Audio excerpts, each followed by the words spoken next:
Students, क्या हो अगर आपका ड्रीम कुछ और हो लेकिन आपके पेरेंट्स आपसे कुछ और ही एक्सपेक्ट करें। एग्जैक्टली लाइक थ्री इडियट्स का फरहान, जो फोटोग्राफर बनना चाहता था लेकिन उसके पेरेंट्स उसे इंजीनियर बनाना चाहते थे। आज की स्टोरी भी एक ऐसे ही गर्ल सेंटीला की है जिसका ड्रीम था पोर्ट मेकर बनना, लेकिन उसकी मदर नहीं चाहती थी कि वो पोर्ट बनाने का काम करे। तो क्या सेंटीला अपने पैशन को फॉलो कर पाई या उसे भी अपने ड्रीम को छोड़ना पड़ा? ये हम आज जानेंगे इस बहुत ही इमोशनल और inspiring story the port maker में, जिसे लिखा है टेम्सोला आओ, जो नागालैंड के एक बहुत ही फेमस राइटर थे। स्टोरी में हमारे पास 4 कैरेक्टर्स हैं। सबसे पहला सेंटीला, जो एक पैशनेट गर्ल है जिसका ड्रीम है एक स्किल्ड पोर्ट मेकर बनना। सेंटीला की मदर एरेनला, जो पोर्ट मेकर जैसे डिफिकल्ट काम से सेंटीला को बचाना चाहती है। सेंटीला के फादर मैसोबा, जो विलेज के एक वाइज मैन थे। एंड ओनुला, जो सेंटीला की हेल्प करके उसके हिडन टैलेंट को बाहर लाती है। तो स्टूडेंट्स, अब चैप्टर की शुरुआत होती है सेंटीला से। जैसे ही सेंटीला इतनी बड़ी हुई कि वह अपने मदर के साथ फील्ड्स में जाने लगी, उसके अंदर एक ड्रीम पैदा हुआ पोर्ट मेकर बनने का। वह बिल्कुल अपने मदर एरेनला और ग्रैंड मदर की तरह पोर्ट्स बनाना चाहती थी, लेकिन प्रॉब्लम यह थी कि उसकी मदर नहीं चाहती थी कि सेंटीला ये काम करे। एरेनला चाहती थी कि सेंटीला वीविंग सीखे, क्योंकि पोर्ट मेकर बहुत ही डिफिकल्ट और टायरिंग वर्क था।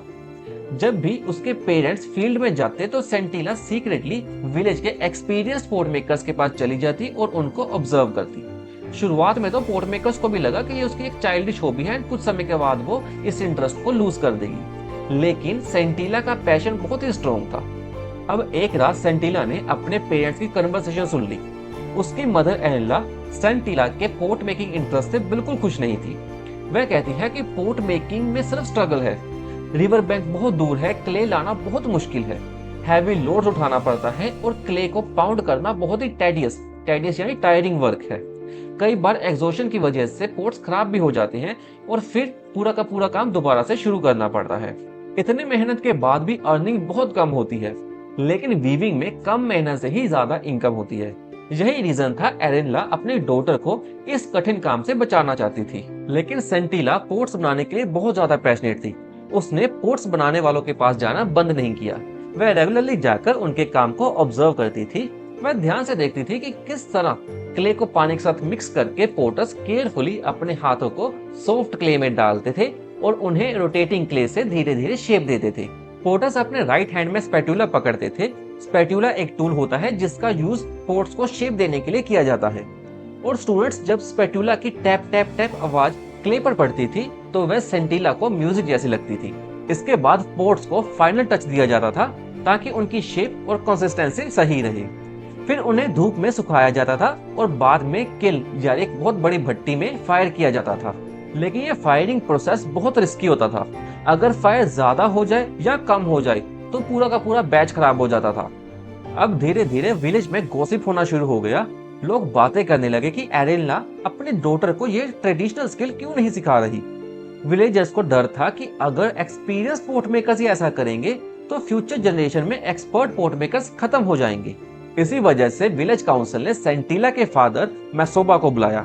मैसोबा ने बहुत पोलाइटली एल्डर्स को समझाया कि एरेनला अपनी डॉटर से प्यार करती है और बस चाहती है कि वह स्ट्रॉन्ग और हेल्दी ग्रो करे।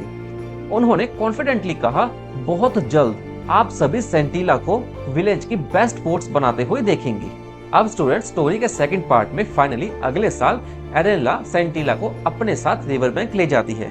यहीं पर ग्रे और रेड क्ले मिलती थी जिसका यूज पोर्ट्स बनाने के लिए किया जाता था।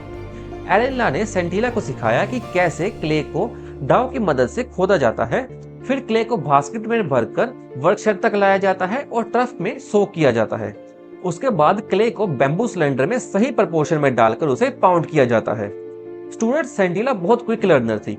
उसने जल्दी ही क्ले को मेलिएबल डफ में बदल दिया। यह मेलिएबल का मतलब होता है ऐसी चीज जिसे आसानी से शेप दिया जा सके बिना टूटे। लेकिन रियल प्रॉब्लम तब शुरू हुई जब सेंटीला ने क्ले को पोर्ट की शेप देने की कोशिश की। वह लंप को ठीक से पकड़ भी नहीं पा रही थी। बार बार क्ले खराब हो जाता था। एरेनला एक कॉर्नर पे बैठ के साइलेंटली उसे ऑब्जर्व करती रही। बार बार सेंटीला फेल हो जाती और शर्म और फ्रस्ट्रेशन से अपने सिर को नीचे कर लेती। तब एरेनला खुद क्ले उठाती और कुछ ही मूवमेंट्स में उसे ब्यूटीफुल पोर्ट में बदल देती। ये प्रैक्टिस सेशन लगभग 1 साल चलता रहा, लेकिन फिर भी सेंटिला कुछ खास नहीं सीख पाई। अब अगले साल स्टोरी में एंट्री होती है एक नए इंपॉर्टेंट कैरेक्टर की, ओनुला। विलेज कस्टम के अकॉर्डिंग जब गर्ल मैच्योर हो जाती थी तो उन्हें कुछ नाइट के लिए गर्ल्स डॉर्मेटोरीज में रहना पड़ता था। इन डॉर्मेटोरीज की देखभाल एक मिडिल एज्ड विडो वुमन करती थी, जिसे सभी गर्ल्स ओनुला या आंटी कहते थे। ओनुला ने सेंटिला के फैमिली डिस्प्यूट यानी प्रॉब्लम के बारे में सुन रखा था। एक इवनिंग जब बाकी सभी गर्ल्स म्यूजिक इवेंट में गई हुई थी, तब सेंटिला क्वाइटली अपने बास्केट से क्ले और टूल्स निकाल रही थी। ओनुला दूर से ही ऑब्जर्व कर रही थी। वह देख रही थी कि सेंटिला बहुत नर्वस और टेंस थी। इसी वजह से क्ले सही शेप नहीं ले रहा था और ओनुला ने तभी डिसाइड कर लिया कि वह सेंटिला को एक परफेक्ट पोट बनाना सिखाएगी। तब ओनुला उसके पास गई और प्यार से बोली, डोंट वरी लिटिल वन, मैं तुम्हें परफेक्ट पोट बनाना सिखाऊंगी। उसके बाद सेंटिला अमेजमेंट यानी सरप्राइज से देखती रह गई जब ओनुला ने कुछ ही मूवमेंट्स में एक ब्यूटीफुल पोट बना दिया। फिर उसने सेंटिला को दोबारा कोशिश करने के लिए कहा।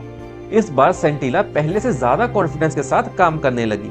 वह केयरफुली ओनुला के इंस्ट्रक्शंस को फॉलो कर रही थी और फाइनली उसने एक ब्यूटीफुल पोट बना। लेकिन तभी ओनुला ने कहा, पोट का माउथ अभी भी सही नहीं बना। यह सुनकर सेंटिला थोड़ा फ्रस्ट्रेटेड हो गई। तब ओनुला मुस्कुराकर बोली, नेक्स्ट टाइम जब तुम अपनी मदर के साथ काम करो तो ध्यान से देखना कि वह पोट के माउथ को कैसे शेप करती है। अब अगले पोट सेशन में सेंटिला अपनी मदर एलेना को बहुत ही ध्यान से ऑब्जर्व करने लगी। वह नोटिस करती है कि उसकी मदर किस तरह लेफ्ट हैंड और स्पैटुला को होल्ड करती है और जब वह पोट का माउथ शेप करती थी तो अपने हाथों की रिदम को थोड़ा स्लो यानी स्लैकर कर देती थी। फिर वह इलोंगेटेड डफ की स्ट्रिप जोड़कर रिम यानी किनारे को बनाती थी। एक दिन एलेना को सीवियर हेडेक और बैक पेन हुआ तो उसने सेंटिला को अकेले पोट्स बनाने के लिए कहा। शुरुआत में सेंटिला बहुत नर्वस थी, लेकिन धीरे धीरे उसके हाथ परफेक्ट रिदम में चलने लगे। वह लगातार पोट्स बनाती गई और ऑलमोस्ट अपनी मदर जितने ही पोट्स उसने तैयार कर दिए।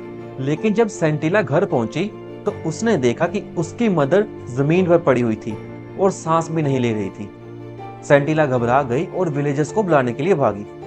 अगले दिन एलेना की बॉडी को ले जाते समय सेंटिला रोते हुए बोली, मदर, मैंने कभी ये नहीं चाहा था कि ऐसा हो, प्लीज मुझे माफ कर दीजिए। बाकी लोग उसकी इस बात को समझ नहीं पाए, बट ओनुला सब समझ गई। जब वह अंदर गई तो उसने फ्रेशली मेड पोट देखे और वह डिफरेंशिएट ही नहीं कर पाई कि कौन से पोट सेंटिला ने बनाए हैं।